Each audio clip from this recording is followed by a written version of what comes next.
What's up, what's up? So Mark Moto here, back at it again with another video. Tagal natin hindi nakapag-vlog, no? So ang agenda natin for today,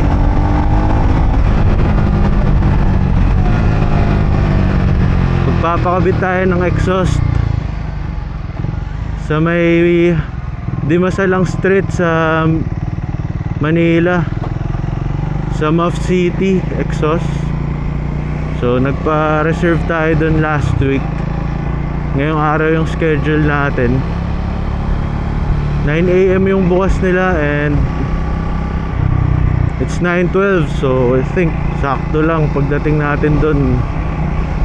Hopefully salang tayo agad para mabilis tayo matapos. Yung ipapagawa pala nating exhaust, medyo mahaba siya. Mas preferred ko kasi sa single cylinder yung mahaba-haba or medium yung laki nung exhaust compared sa short. Yung shorty kasi pansin ko di maganda yung tunog sa single cylinder. Hindi siya basic, nawawala yung pagka basic. Well, actually, single cylinder kasi we're not expecting a good exhaust note talaga. Kaya yun, kailangan mamili ka rin ng magandang type ng exhaust na ikakabit dito sa mga single cylinder katulad nga ng motor natin. Dito na tayo sa Banawe, malapit-lapit na tayo, 10 minutes away dun sa pag-i-install natin ng muffler. Let's go, excited na tayong marinig ang magiging tunog ng motor natin. Ganda rin kasi nung design nung exhaust, kaya nung pinakita sa akin, tapos di naman kamahalan, 5.5 lang, di ba? Sabi ko, gin na natin. Kasi 5.5 lang. Ayoko rin naman gumastos na kasi ng masyadong mahal sa exhaust. Kasi nga single cylinder lang naman yung motor natin. Hindi naman natin kailangan ng high end, diba? Basta lang talaga magkatunog ng konti, masaya na tayo dun. Lapit na tayo, 210 meters away.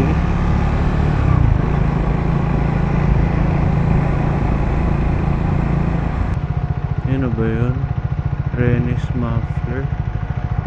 Yun, Muff City. Parehas pa natin sir ng helmet. RE pala to, hindi pala to.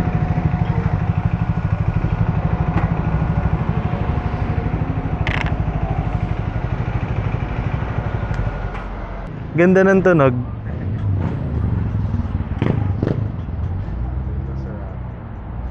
Sige lang po.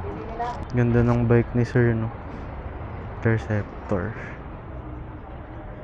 Okay na po ako, sir. Sige po. Mas mataas yung ano eh, yung scrambler. Yung scrambler, mas mataas siya ng konti. Tsaka ang gaan. Pang daily talaga. Ano ba ito, sir? Unang big bike. Pangalawa, Anong isang gamit, sir? exciting. Unang manual. Oo, unang manual ko yan. Okay yung ano niya. Yung? Yung pwesto ng paan. Oo, komportable. Kala ko ano, speed twin sa kulay. Ganda.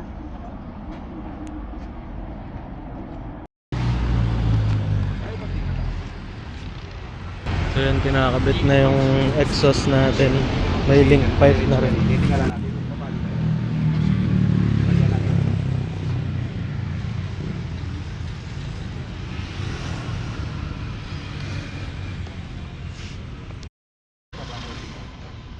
Para lang maipasok ka doon.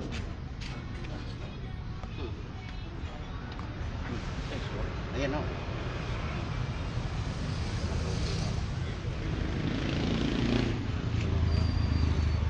Medyo nakatutok na siya palabas, sir.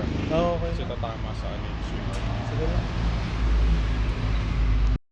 Pogi pa rin, bagay sa motor, di ba?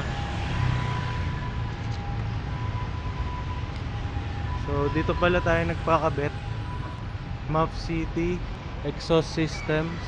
Around Manila lang to guys. Kung gusto nyo magpakabit, punta lang kayo dito. Pero better pagka mag-chat muna kayo sa sa page nila para ma-schedule. So yan, pinipicturean lang ni sir kasi unang customer tayo na nagpakabit dito. So ito pala yung motor ni sir, yung may-ari. Interceptor Royal Enfield. Ganda eh, oh. Muffler din nila yan syempre. So saglit lang din ginawa yung muffler natin. Tapos pulido kasi tinututukan talaga ni bro. Ayun yung may-ari. Shoutout sa'yo bro. Tinututukan niya talaga bawat step nung pagkakabit. Hands-on talaga siya na check niya. Kaya alam mong sulit yung binayad mo. So again guys, ayan, Map City exhaust. Search nyo lang sa Facebook pag gusto nyo rin magpakabit dito sa kanila. So total pala natin dito is 5.5 yung nagastos natin para sa slip-on, no? You know, parang mas lumakas yung tunog niya compared kanina. Sound check.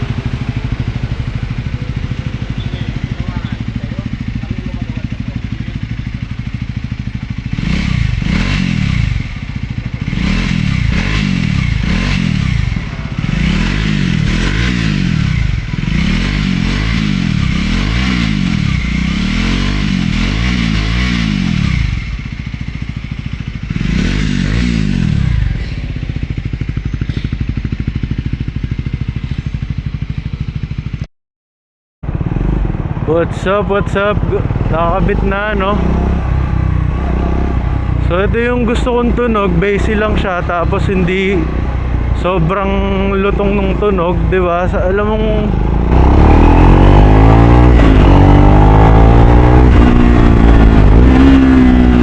ganda ng tunog pag nagda-downshift. Natuwa ako, sobrang solid nung kinabit.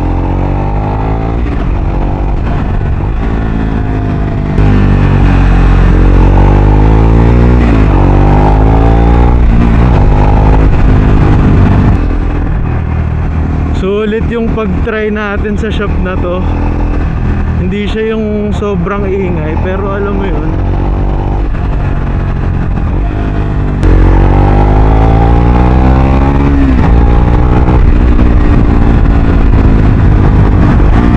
woo! Ganda.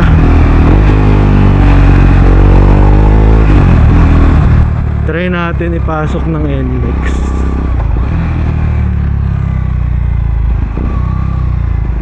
Saan ba NLEX dito? Wait lang. Natuwa ako sa tunog nito guys. Talagang ito yung hinahanap kong tunog.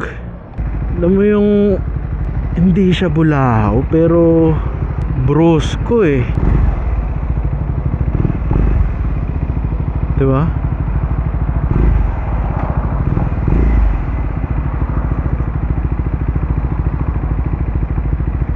Let's go, let's try. Try natin mag-NLEX. So di tayo masyado nakapag-video dun sa kasi enthusiast din si Sir yung may-ari. Enthusiast din siya ng mga classic bike. So napakwento na tayo.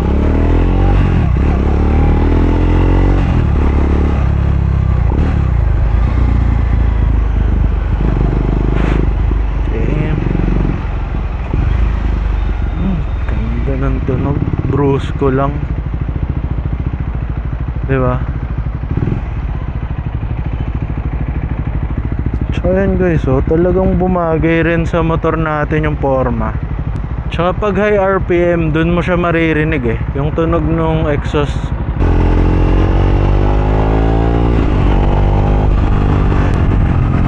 Ganda ng tunog, lalo na pag nagda-downshift, So nice. Maganda naman sa slip-on. Di niya masyadong nasisira yung performance ng stock engine, stock exhaust. Alam mo yun, di malaki yung difference. Kaya parang dun mo masasabing sulit siya. Di niya na, there's no noticeable difference sa power niya before and after mapalitan yung exhaust. Tapos yung tunog nga, di ba, sakto lang. Di siya yung talagang pangit pakinggan na single cylinder na bulahaw. Pero pag binigyan mo, nandun yung tunog. Try nyo magpagawa sa kanila guys. Sobrang hands-on nung may-ari.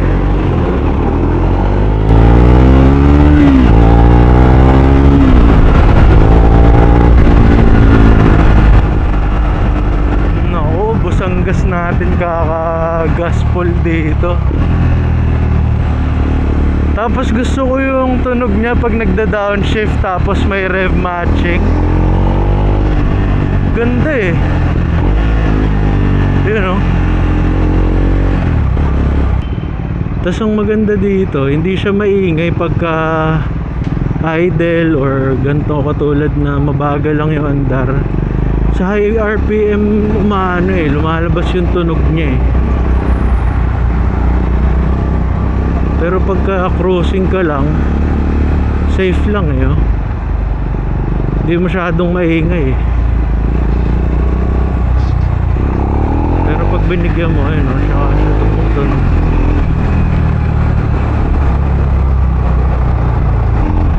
Tapos yung pricing pa 5.5 lang, nakakabit na. Wala nang additional charges. Ganda ng tunog pag nagda-downshift talaga, no?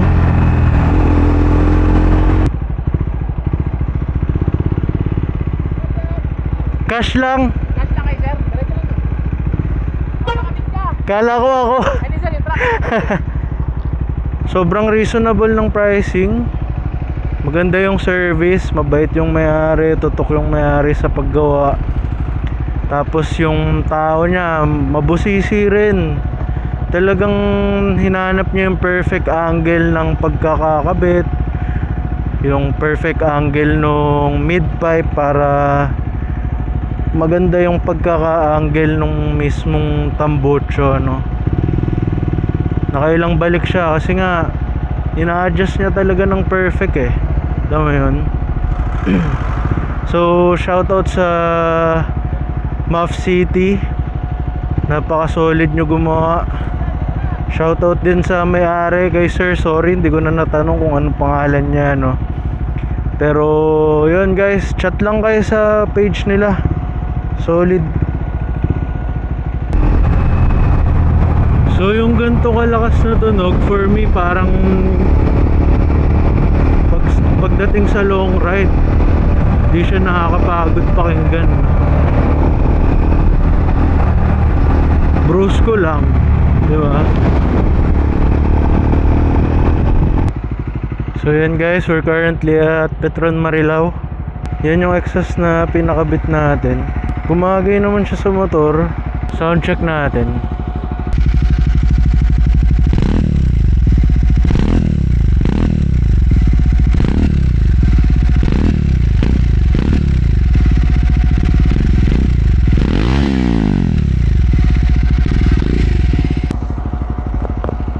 So yun guys, for me, hindi siya yung bulaho na single cylinder na tunog. Base lang siya, di ba? Parang helicopter, di ba? Tapos yung forma niya, nagustuhan ko rin. Mas naging minimalist looking yung exhaust system ng motor. Kaya 455, I would say sulit na. May onting tunog na yung motor natin, di ba? Yung may-ari, sinasuggest niya na ipa-cut delete natin, which is mas iingay daw pag pina-cut delete. Pero for now siguro okay na muna sa atin yung ganyang tunog. Maganda naman eh. Tsaka in high RPM, rinig na siya, di ba?